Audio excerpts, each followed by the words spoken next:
Good morning, everyone. This PowerPoint is going to take you through everything that you need to know for your upcoming SQA exams. So please make sure you are focused because there's information that might be new for some of you and a few changes this year that I need to take you through. So we're going to go through preparation for your exams, what you need to do and expect on the day of your exams, information about writing your answers so that you're definitely awarded marks, a little bit of information on question papers and answer booklets, a bit on fairness and giving every candidate the opportunity to do as well as they can, a little bit about if things don't go well and we need to look at exceptional circumstances, your results day and the appeals process. So in terms for your exams, timetables are going to be posted home during the Easter holiday. When these arrive, I need you to double check first that there's no exams missing. If you get assessment arrangements such as extra time, that all of those timings are correct. So they basically have to be put in one by one, and the timings have to all be calculated and people have to be put into the correct rooms. So please make sure that that's definitely happened. If there is anything wrong, where I've said see me this week, so see me the first week back after the holidays. Also just double check that there's no clashes, so no overlaps, and that you have at least 30 minutes between exams. So if you've got 2 exams on one day, have you definitely got 30 minutes between them? When you get your timetable, you're looking out for the following. You're wanting to double check that the level of the course is correct, that the course, of course, is sitting there,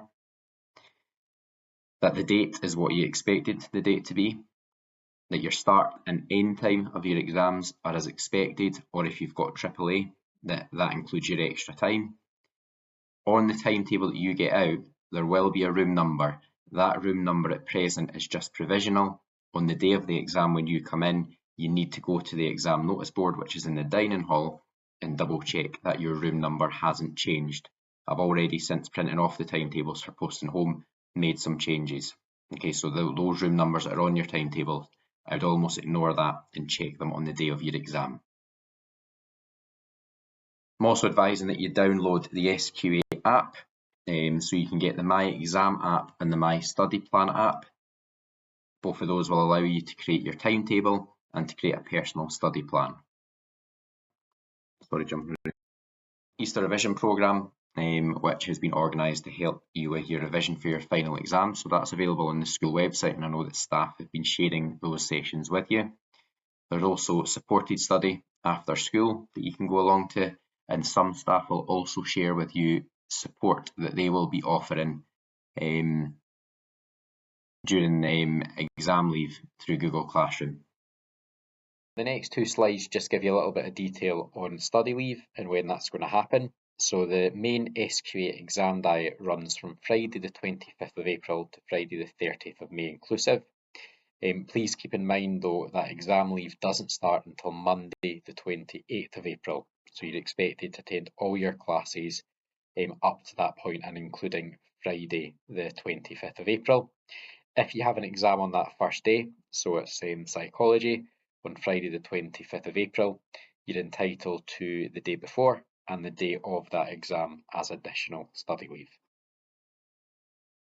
Depending upon how many exams you're doing depends upon if you then get that study leave. So for S4 pupils with 3 or more National 5 awards, and all S5 and S6 pupils, you're entitled to full study leave. And as I said on the previous slide, that runs from Monday the 28th of April.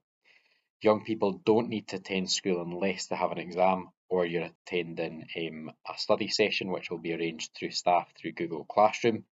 Other time should obviously be spent at home productively completing study in preparation for your exams. Any S4 pupil who has 1 or 2 exams, you'll be entitled to the day before and the day of your exam as study leave.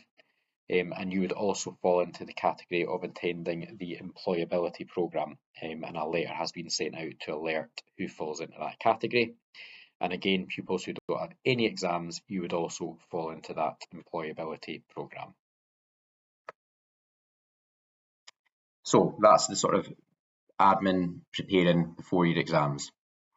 On the exams, make sure, of course, you know where and when your exam is taking place. Don't assume that what is on your timetable is correct in terms of the room number. please make sure you check that when you come in school. Have your candidate number. Please be outside the room 10 minutes before it starts. Okay, so if your exam starts at 9, that doesn't mean that you're going to get let into the hall at 9.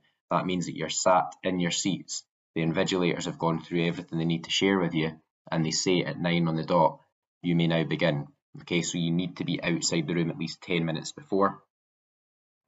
If you're late, contact a member of senior leadership straight away.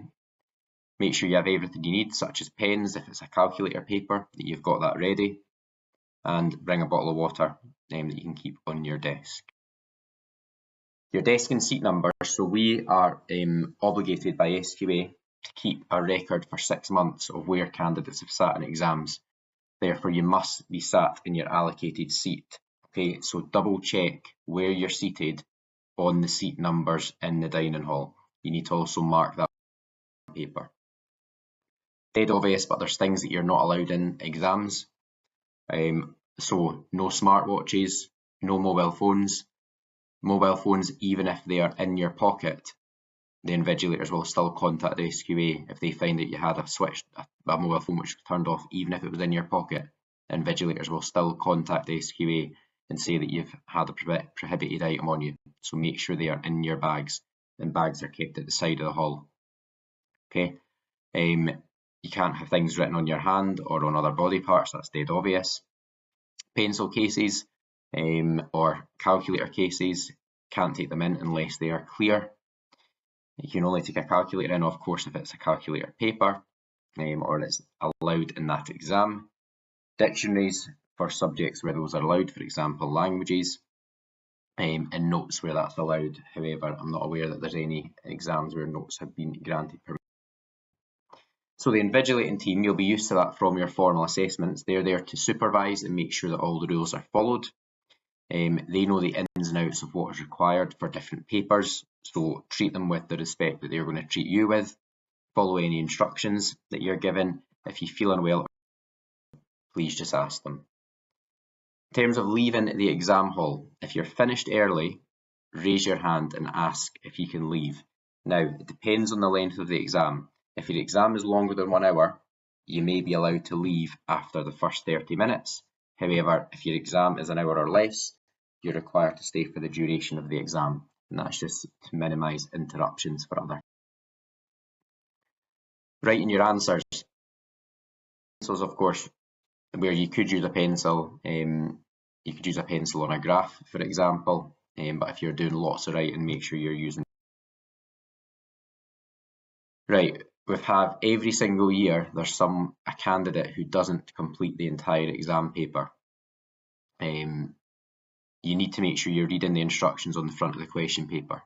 Some question papers will have optionality where you don't have to complete every single question in the paper, so make sure you're aware if that's the case. All of those instructions are on the front of the paper. The invigilating team will also check that with you. Make sure that you've definitely sat down at the right seat and that the invigilators have put the correct subject and level in front of you. You don't want to be doing an advanced higher paper if you're currently meant to be doing a National 5. All your details on the front, including your SCN number. You need to work through every single page until you see end of question paper in capital letters. Okay? If there's any blank pages, they will say blank page. If you come across a paper in your exam that has nothing on it at all, that's a potential printing issue, so you need to contact an invigilator.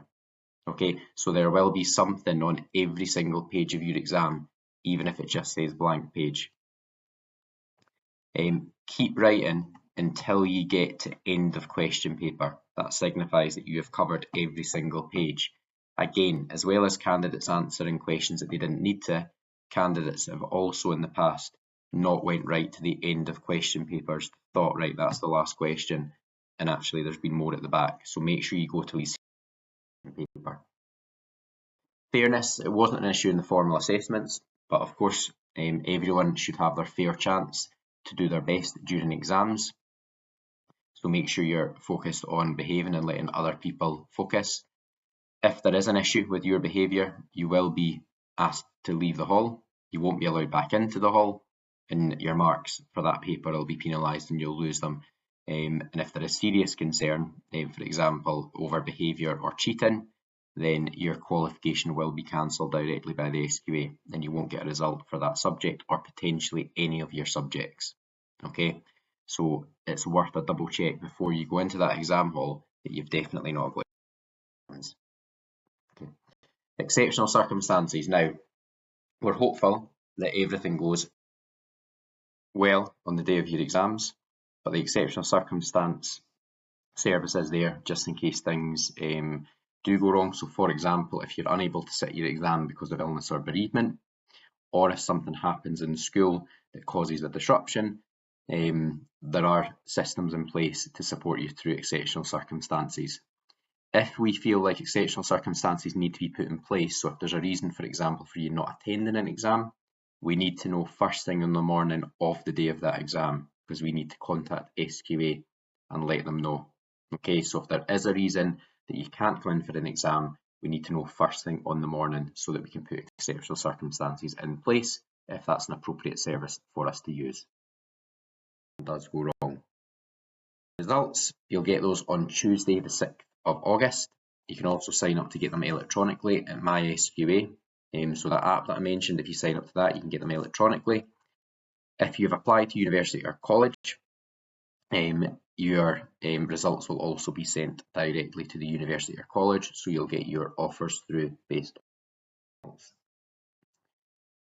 Purpose again, we're hoping everything goes well, but after you get your results on the 6th of August, if you have real concern that a mark doesn't look quite right, you are able to appeal to SQA.